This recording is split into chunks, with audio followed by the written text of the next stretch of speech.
All right. Well, firstly, we should. I should congratulate you on your medal at the Olympics. It was an amazing run. I love watching it. How was the experience? Was it amazing?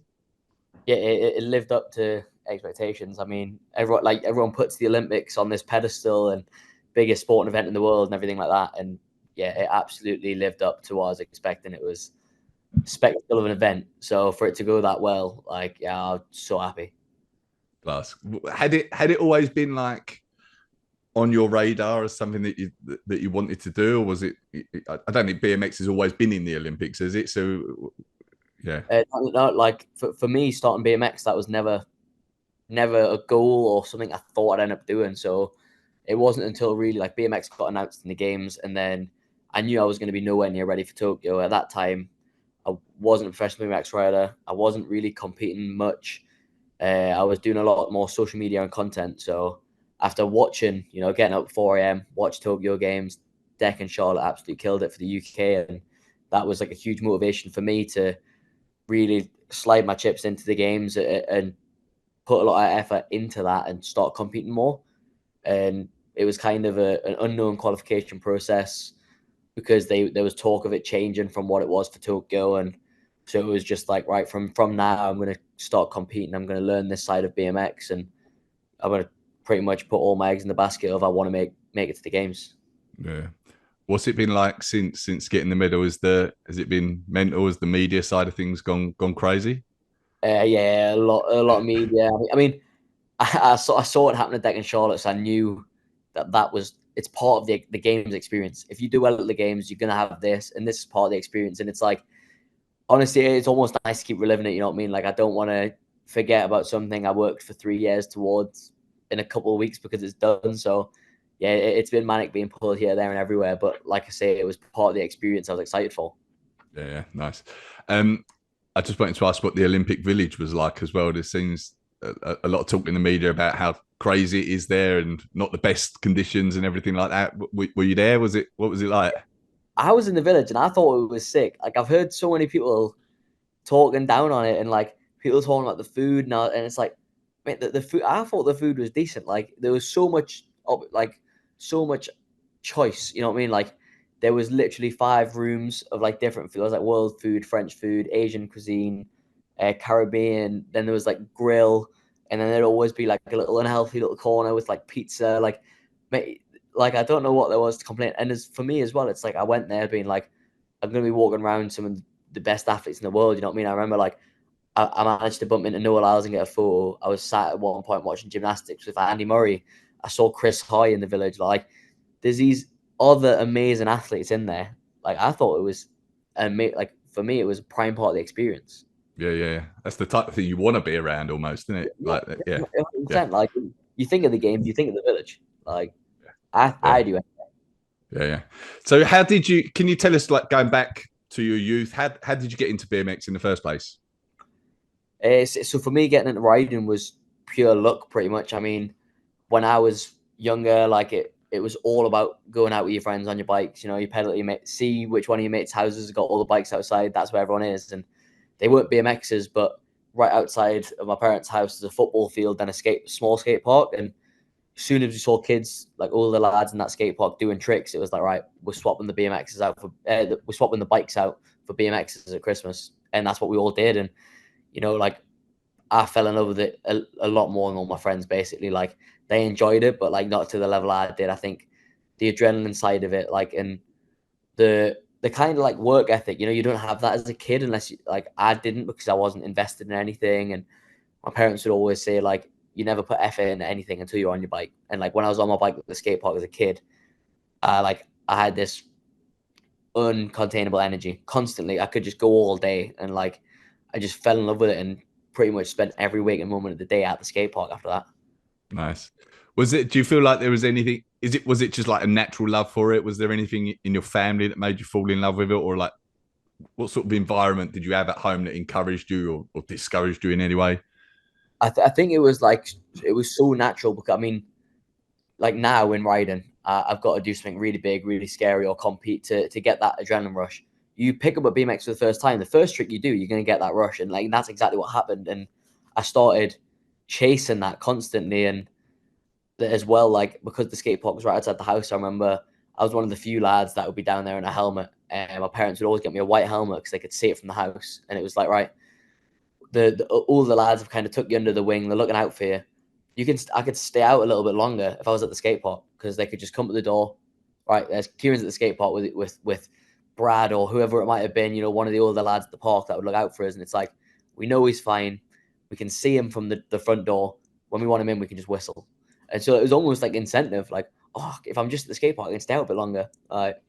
Yeah, they were so supportive from the get go.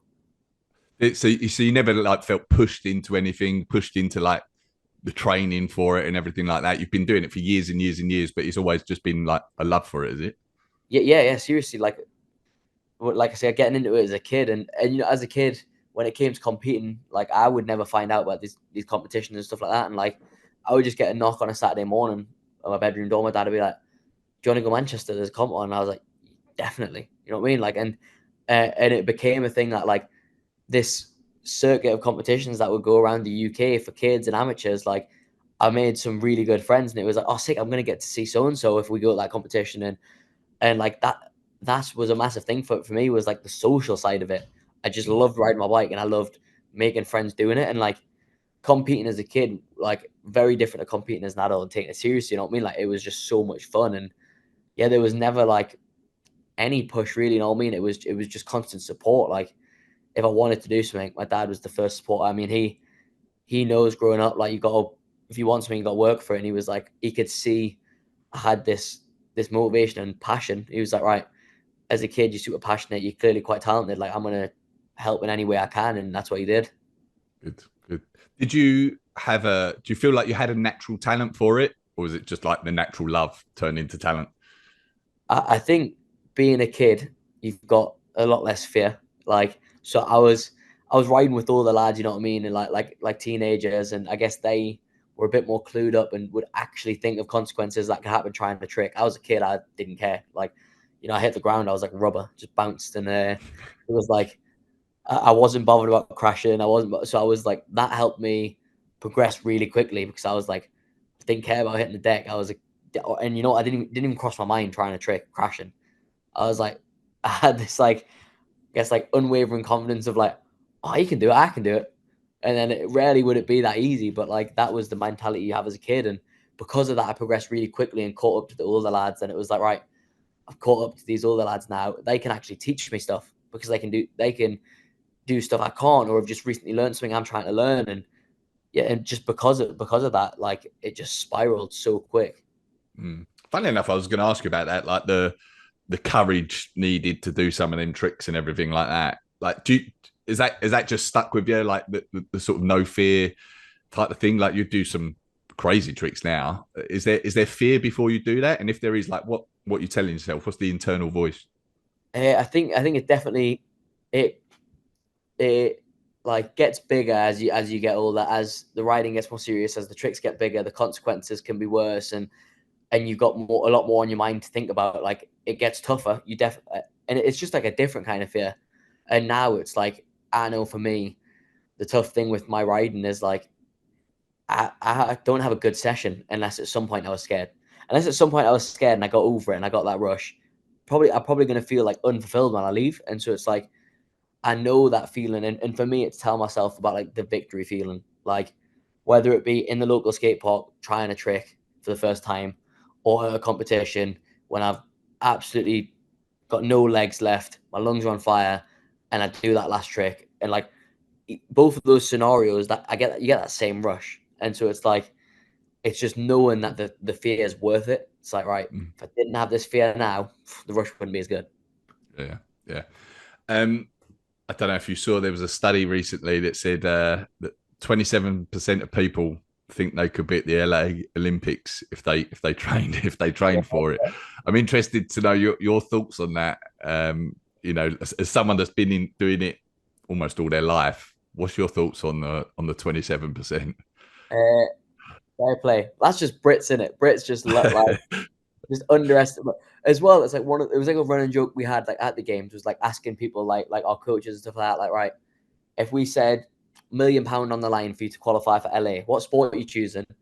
and you try and hear people justify making it to the Olympics in 4 years in a certain sport, because and it's like for us, and I'm sure it's like the same outside looking in for any sport. Like you can look at it and be like, oh, archery, that can't 4 years. Surely I can learn. But you can do that any sport. And it's like I love that Brits think they could do it, and I saw that on that list. One of the highest percentages was actually sprinting. People think they could give like someone like Noah Lyles a run for their money, and it's like, I think it's class. I mean, I'd love to see how far someone can get in BMX in 4 years. Anyone out there who said yes in that poll wants to try and get to the games in 4 years BMX freestyle, please drop me a message so we can go for a session. So, I can get people riding. I'll take that. Yeah, nice. Can't knock confidence, I guess. Yeah. um, I want to talk to you about your triple flare. You did the world's first ever triple flare. Like for people that don't know what that is or haven't seen it, can you tell us like what that is and like the process that you went through to do it? Yeah. So the triple flare was a world's first trick, hadn't been done yet, and I was kind of starting to become known for double flare. So saying the word flare a lot. A flare is basically going up a quarter pipe, doing a backflip, and then 180-degree rotation to come back down the same quarter pipe. And I basically pitched the idea like in passing to Red Bull, like, oh, wouldn't like we were talking about like my style of riding is very progressive and doing new tricks and talking about that. I was like, well, it'd be crazy to like do a double flare. I do a triple flare, and like it got 8 up straight away, and it was like before I knew it, I'd kind of dropped myself in it, and I was about to try this trick that it ended up being that I'm massively underestimated, and I thought, if you look at like I don't know, like in fitness, I thought going from the double flare to triple would be like going from single to double. If you look at that in fitness, I guess it was like in my head, I thought it would be going like from 1 plate to 2 plates, and then I was like, oh, well, I'm at 2 plates now. Let me just bang a third plate on here. And everyone knows the difference, and that's massive. And that's exactly how it was. So it was like, I underestimated so much, and it was literally an ordeal. And it's one of the few things that when I talk about now, still, I get like the goosebumps. I remember how it felt at the top of that ramp when I knew what had to get done. Do you know, it's funny you say that goosebumps because I've seen the video like over a year ago when we met before, but I was watching it like yesterday and I was getting goosebumps watching it. Like when you actually like nail it, it's amazing. Like I think everyone must love seeing that. Mate, the like raw emotion, like seriously, I've never ever experienced fear like what I had doing that trick. It's like hard to explain and comprehend.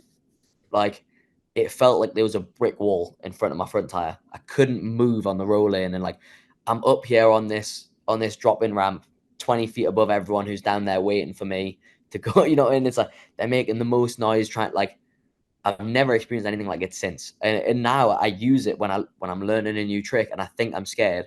I'm like, nah, I'm not. I'm not scared. That was fear. That was like the point of being told that I looked ill. People saying to me like, mate, you like before you pulled that trick, you looked unwell. It's like all the blood came back into my face afterwards, and I was like a normal person again because like, yeah, it was just an experience that like drastically underestimated, but I'm so grateful to have went through because I learned so much about myself doing it. Yeah. Funny enough, I talk a lot on here with like athletes normally about like some of the toughest things that they've been through and like that stands them in good stead for future for things. Like they go to a future race, it's like, well, I got through that thing, that horrible thing, and it's like this is easy now, and it's like a similar thing, isn't it? When you do something so tough, it helps you forevermore. 100%. You just learn about yourself in those situations, and you wouldn't otherwise. Yeah. Like I remember seeing like recently an interview with a rock climber, really famous as well. I can't remember his name, but and he said in that like people, he truly believes that people these days get like these. How would you explain? Like the people these days will fear things that make no sense. Like like the fear of flying or the fear of going to talking to someone out like in a social place, and he said people get these fears because they never experience any real type of fear to Mm-hmm. compare that to. Mm-hmm. And I was like, that makes so much sense. If you're someone every day, you don't go and do anything that gets that feeling going, you are going to then exaggerate how it feels when you have a small little bit of fear in a normal day-to-day setting. And it's like, that makes so much sense to me, and that's what this has done. Is like, I've felt maximum fear that I can go through. Felt like Yeah. 100% believe that any more, and I'd have had to have pulled the pin on doing it. And so now anything below that has been knocked down a peg. It's like, oh, actually, that's not that bad. And for someone like, having not experienced that, I can see how these things would be put on a pedestal because I've never been in that situation. Yeah. We should say as well, by the way, that so it weren't something that you succeeded with at the first or second or third attempt, was it? Can you talk about like how long the process was, how many attempts you had at it? Yeah, so the first time we went to do this trick, we had the park for 12 days.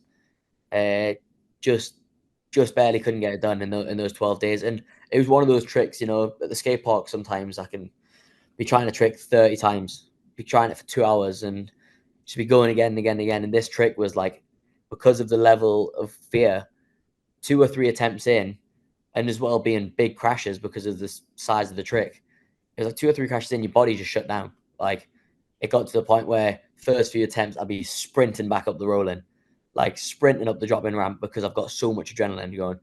And then a couple of attempts later where I've beat myself up a little bit, my body's just like, nah, we're done. Can't do this. Like, I physically can't, and my head's just not in it anymore. And because of that, it meant, you know, each day only having, sometimes I might get 2 sessions in one day where I try it a few times, then I need a break. Like, I need to try and get myself back there again. And because of that, it was really tough. And so I actually, the key word that we took from that first 12 days was marginal gains. That's all that was being said, because I was so close to landing it, but not quite. And so is that right? Well, when we come back to this, we need marginal gains, like those tiny little differences. And at the time, I wasn't going to the gym or anything. I wasn't taking my diet seriously. I just moved away from home. And so there was all these things that I was overlooking. And in the 6 months between that and the next 3 days that we had, that's what I focused on. I was like, all right, I'm gonna be an athlete for the next 6 months. I'm gonna start going to the gym. I'm gonna train. I'm gonna eat better. I'm gonna look at my nutrition, my sleep, and all these different changes. And then when we went back in for the next 3 days, I mean, I personally can see on the video when we go to the second stage of trying the trick, look like a different person. And my mindset was different. And yeah, like, we had 25% of the time that we had on the first go, and I ended up actually landing the trick at 9 p.m. the last day that we had the facility, after being there since 10 a.m. all day. Everyone's kind of enthusiasm had gone. My hope was starting to go. I think people were starting to become content with the fact that it's not going to happen. And like, I remember being on top of the rolling and being like, with for lack of a better word, I was pissed off. I was like, I can't believe I've done all this again. I can't get it done. And I was like, you know what? I'm gonna go in this attempt, full commitment, extra 10% on what I've given it every other time. Either that extra 10% means I'm gonna crash a hell of a lot worse, or I'm gonna ride away. And to be honest, at this point, I was so annoyed. I was like, if the crash is worse, at least I'm done. And I was like, at least I'm out of it. You know what I mean? And I give it that extra 10%, and clearly that's what the trick needed. And that little extra bit of commitment was what got it done. Mm. It must have been an amazing feeling. Um, I've talked on here before with Eve Muirhead, who's won a gold medal in curling at the Olympics, and she said one of the changes for her when she won the medal was that, like, she'd not been afraid to lose anymore. Like, there wasn't any holding back anymore. Like that, it was like a change in mentality that she felt helped her. And I think that must apply to you. I think it's probably always applied to you. Like, you're not being afraid to crash, for example. Yeah, Do you feel like that's an important mentality in your sport? I can imagine, like, if you're trying to pull off a trick in the Olympics, like, if it's going to be a good trick, you can't be afraid to fail it. Would you say you have that? 100%. I think as well, like for us anyway, I think the Olympics is almost you have a different plan of competing in the Olympics. It's fourth place in World Championships is an amazing result. Fourth place at the Olympics, in my opinion, and to many other people, is the same as anywhere else in that event, because you go to the Olympics to get a medal, or you're a medalist, or you're an Olympian, or you're a champion.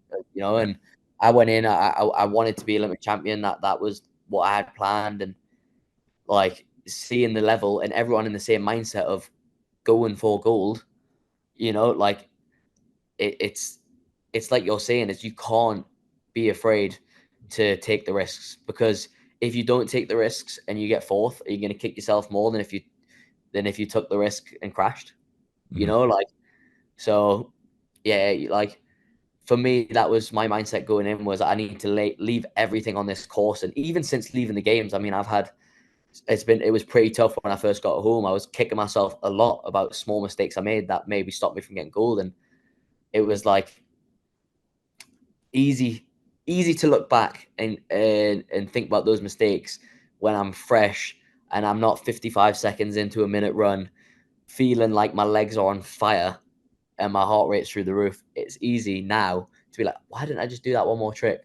It's like, Kieran, in that moment, you did everything you could. And it's those thoughts that remind me, like, to be so proud, because you know, if someone told me 6 months ago I'd have got silver at the games, I'd have been ecstatic.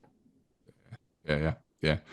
I'd just like to ask you about injuries. Like, presumably you've had a few injuries in your sport. And as this is like a HYROX podcast, there's people that get injuries all the time as well.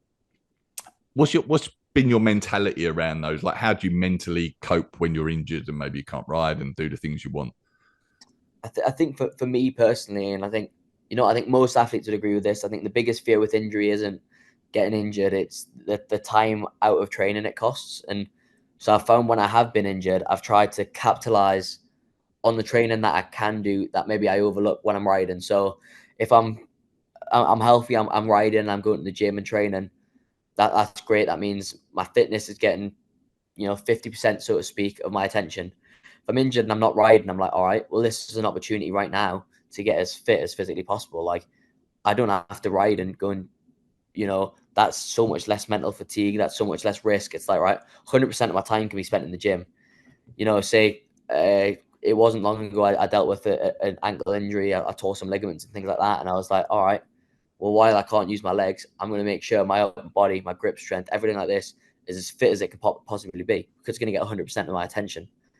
And so I think the biggest thing with being injured is doing that, is capitalizing on the opportunity that injury's given you. You know what I mean? You can't overlook training your upper body if you can't train lower body and things like Mhm. that. So just trying to make the most of what you've got. Yeah, you've done like the sport for years and loved it, but now you're a Red Bull athlete and you're competing at the Olympics and you're like professional. Does that come with a pressure as well? Like, do you feel pressure now? 100%. Like, I think I'd be lying if I said I didn't feel pressure, didn't feel nerves. And you know, like for me as well, the biggest one was this last year, being dropped in at every single competition as the world champion, because I know that people in that crowd who have never watched the sport, or people who are watching from home, you know, or I might be supporters from back in England watching a live stream, and they hear me dropped in as world champion. They have this assumption that you should win. He's the world champion. He's the best. He should, and that was so new to me, because prior to winning world championships, I was an underdog at almost every event I went to, and that comes with a lack of pressure because there's no expectation. So for me, I kind of try to use that pressure as accountability for myself, to be like, look, everyone expects this of you. Now that's what you should expect of yourself, and you should hold yourself to that standard. And I think it's been a big help in my discipline and my accountability to be like, right, you need to think of yourself as everyone else does, and that's of being one of the best. So Mhm. I try to hold myself to that standard now. Yeah. I spoke again a few times on here about, like, is there, like, everyone faces setbacks, like injuries, failures, whatever it is. Is there anything that's set you back in your career or felt like a failure at the time, but then like has turned out to be a positive in the future? Is there anything that spring to mind there? I think the first one that actually springs to mind for that was when I first ever joined the British cycling team, the first event they sent me to, Montpellier, a World Cup that we have in France. And I remember being like, right, it's my first event with British cycling. I've got to make a stand. I've got to prove a point that I'm worthy of being on this team in the run up to trying to qualify for Paris. And you know, first event with BC, and I crashed out pretty much in two runs. First run, I got my handlebars caught on my t-shirt in the trick, had to pull out. Luckily, it was in semi-finals where it's the best of 2 runs. Second run, I snapped my chain, crashed.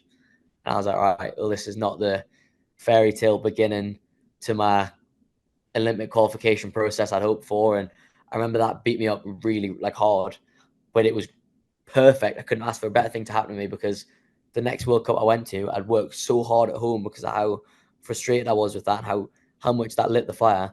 I got podium at my second ever World Cup, and I was like, all right, sick. Like clearly that was perfect for my journey.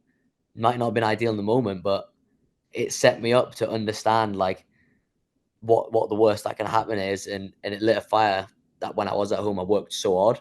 So yeah, like in the moment it was tough, but right now it's like I'm actually pretty grateful for that. Yeah. And I guess that's the difference between some people that like don't succeed and people like you do, is that like it didn't discourage you, it lit the fire, you know, whereas other people it might have discouraged them and they might have given up totally, but there's a decision to be made in that moment, and like for you it was work harder, you know. Yeah, like 100%. Like I think there's definitely mistakes you have that hit you hard, but like I'd say most of the time for me, it just lights a fire under me to motivate me to be like, right, I'll learn from that and I'll let everyone know, because and I think as well, like it might just be our sport, but I know for me it's like I know how other competitors think, and I know if a competitor sees that mistake, they celebrate it thinking that's got to him, and it's like, well, now I definitely don't want it to get to me because I know that you'll enjoy that. I'm not gonna give you that satisfaction, and like you see it in all sports and in our sport, you know, in a practice session before the competition starts, you have people, again, for lack of a better word, we call it like dick swing, and they're like, right, in practice, I'm going to show you that I'm going to show you I mean business, and like we had that at the games, and I remember there was like a certain trick someone did, and I remember like feeling like it was kind of aimed at me to be like, look what I'm doing. And I was like, all right, well, I'm not going to let you have this little win in practice. You know, I'm going to do the same thing and let you know it didn't get to me. Like, Yeah. I think that's a big thing of like the fact that I know a competitor gets an edge on you from having that thought. I'm like, well, I'm not going to let you have that thought. Yeah. Yeah. Nice.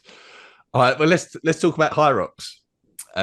So you've done a few HYROXes. How did you find out about it? So when it was like in the journey of the triple flair, like I said, I joined a CrossFit gym, training there, and made like a good group of friends who then went to do a HYROX. And so the first time I did it, I did pairs HYROX with a friend, and yeah, just like thoroughly enjoyed it. And like at the time I was so like uneducated as to what it was. I don't even think I even looked at like what the actual like event was, what the lineup was, what you had to do.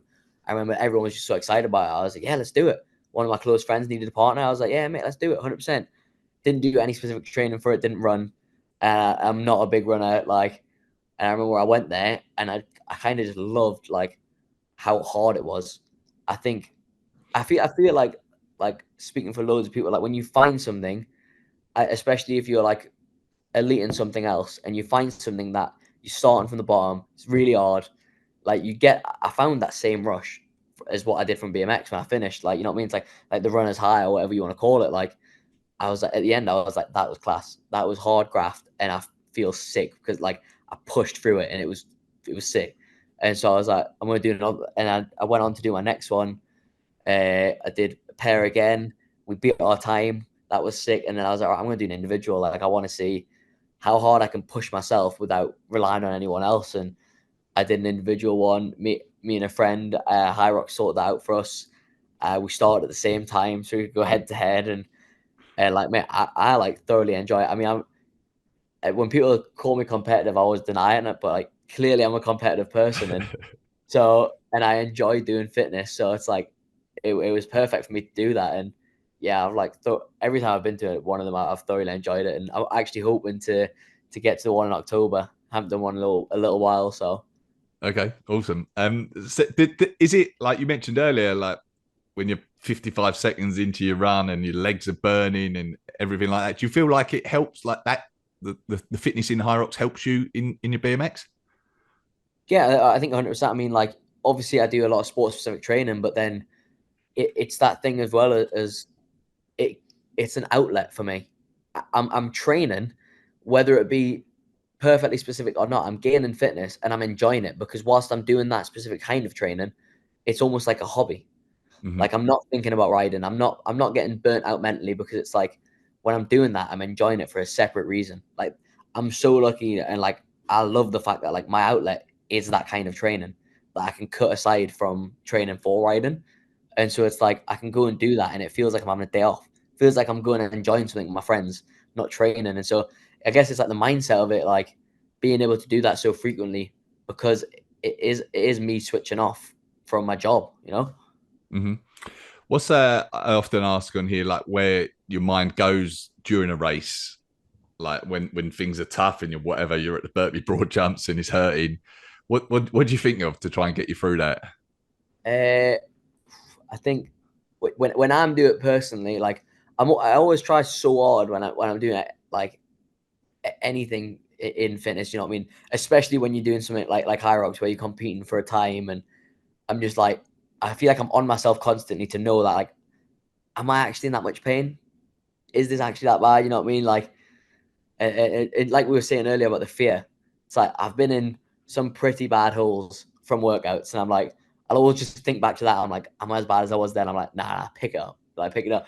And then having a friend next to me as well when I did it was great. Like I remember being on the runs. Every time I'd see him on the run, just pick my pace up a little bit, you know, just like, or like, I hear him pick up for the farmer's carry, and I'm like, all right, well now I'm not dropping. You know what I mean? And so like, yeah, all those little thoughts, and like as well, like the fact it's the same every time. I've got a time to beat now, where I can go, and I'm competing against myself. I'm just thinking, right, this is my time from the last one. That's all I'm focused on. I just want to beat that. Mhm. Like I think for me, with a competitive mindset, that's definitely something I think about. Yeah. What does a typical training week look like for you, if you've got one, like in terms of BMX and HYROX and CrossFit and whatever else you're doing? What might a typical week look like in terms of hours, like your daily routine, everything like that? Yeah, so for me, weekly, I'd say I'm riding 5 to 6 times a week, and then I'm probably in the gym, honestly, 6 or 7 days. Like whether one day be like a bit more of an active recovery day, a flush, or I find it like really hard to have a full day off. I start to feel like mentally like just like a slob. I'm like, Hmm. oh, I can't just do nothing. Like I need to move, and I know that's so good for me mentally. Like I always feel so much better after a workout. So I do end up in the gym most days, but it's basically I'll usually gym post riding, just so that I'm riding as fresh as I can, and then I'll gym in the afternoon with a friend of mine who I like to train with, and then sometimes depending on what a class is programmed, I'll hop in a class, and then on a weekend, on a Sunday, it's usually a HYROX style workout at my gym. So I usually hop in that, and Sunday is usually my day where, like I said earlier, it's like that's like a hobby. I'm not training for riding. I'm getting a little bit of a mental reset on a Sunday. I'm just doing a fun class with my friends, and yeah, like that gets me ready then for the next week. Okay. Do you have a like an off season in BMX now? Like the Olympics is done. Is it? Do you have some downtime or not? I wish.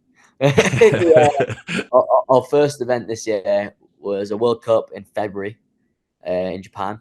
Our last event this year is World Championships on the 20th of December.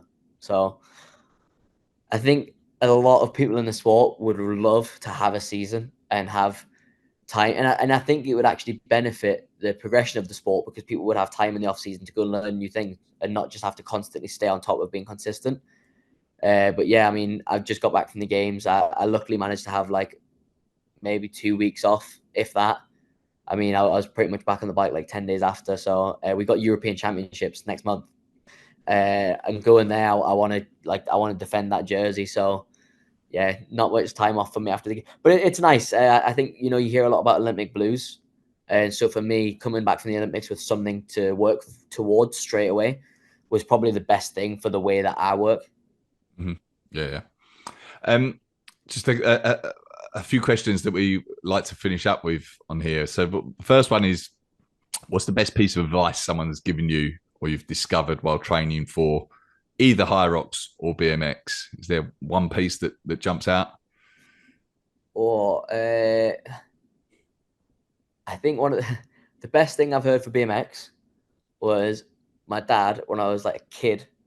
Used to, and it's the dumbest bit of advice, but like when I'd be trying a new trick, obviously it was scary. I'd go slow and I wouldn't go very high, and I wouldn't have enough time to do the trick. He'd constantly say to me, "Be like, height's your friend, height's your friend on this trick.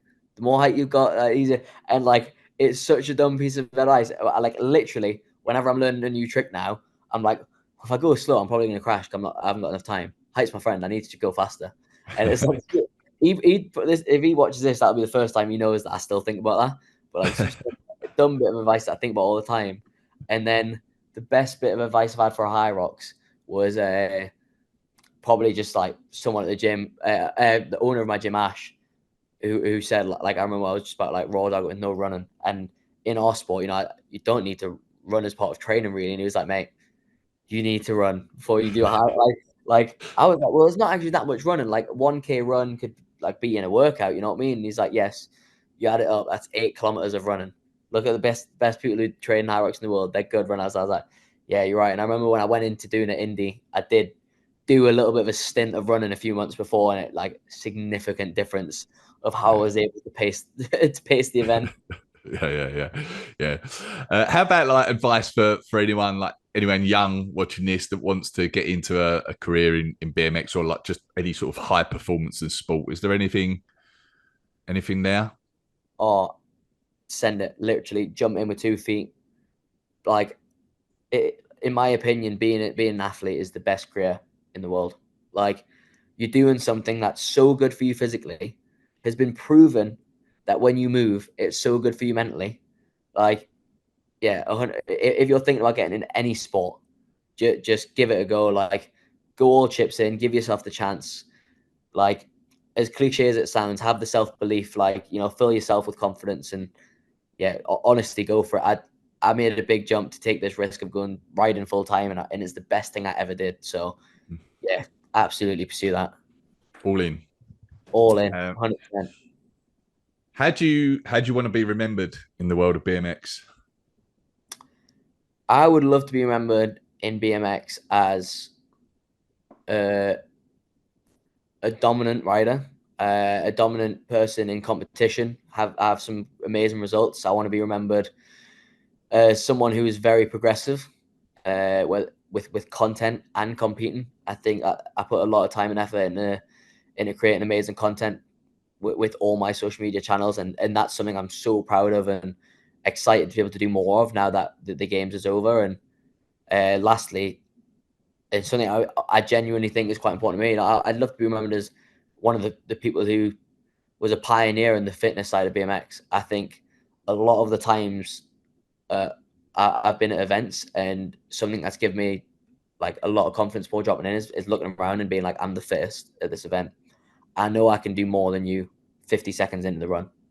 I've spent way more time in the gym. I've worked so much harder than you off the bike.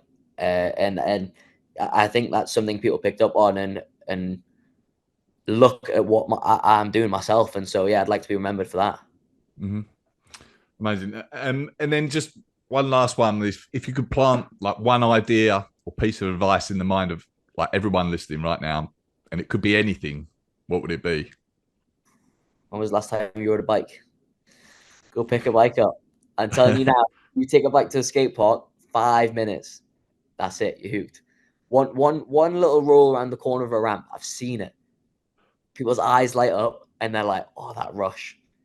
Honestly, pick a bike up, give it a bash, and tell me you don't fall in love with it. All right, amazing. Okay. You mentioned HYROX, so you looking to do Birmingham? Is it in October? Yeah. Another indie. So we got second individual. Go back, try and beat my score. Fingers crossed. I mean, I'm gonna have to get the runners back out. I think before I go actually do a little bit of stint of training. I mean, I've got the time now, so no, I want to go in there, get as close to an hour as I can as the goal. Okay. All right, nice. All right. Well, thank you for this. It's been brilliant. Congrats again on what you did in Paris. It was amazing. Um, where should people go if they want to follow you, find out more about you? Is Instagram the best place, or where? Instagram is probably what I'm most active on. Kieran BMX Reilly, and then YouTube as well. Kieran Reilly BMX. That's where I'm the most active. I mean, Instagram especially. I have daily updates pretty much as to what I'm up to. Okay. All right. Amazing. Thank you, mate. This has been Mate, brilliant. thank you very much for having me. Cheers for everyone who tuned in.